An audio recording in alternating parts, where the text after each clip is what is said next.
نحمدہ و نصلی علی رسولہ الکریم۔ ایک سوال کراچی سے ہمارے پاس ہے کہ حضرت سیدنا امام علی رضا رحمۃ اللہ علیہ، آپ کی جو شہادت ہے کس سن ہجری میں ہوئی؟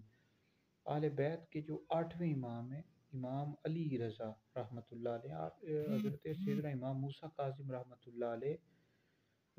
آپ حضرت سیدنا امام موسیٰ کاظم رحمۃ اللہ علیہ کے بیٹے ہیں، اور بہت بڑے عالم، بہت بڑے محدث ہیں، فقیہ ہیں، اور آپ کا جو نام ہے علی ہے، اور والد کا نام موسیٰ کاظم ہے، اور آپ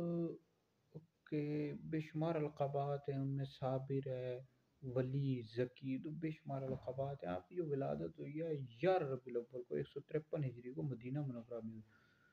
اور آپ کا جو وصال ہے، یعنی آپ کی جو شہادت ہے، وہ 21 رمضان مبارک کو 203 ہجری میں ہوئی، اور آپ کا جو مزار شریف ہے ایران میں ہے۔ تو جتنے بھی اہل بیت کے ائمہ گزرے ہیں، وہ خلفائے راشدین سے بہت زیادہ محبت کیا کرتے تھے، ان کے عقیدت مند رہے ہیں،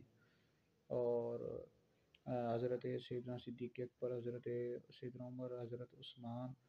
عثمان غنی، اور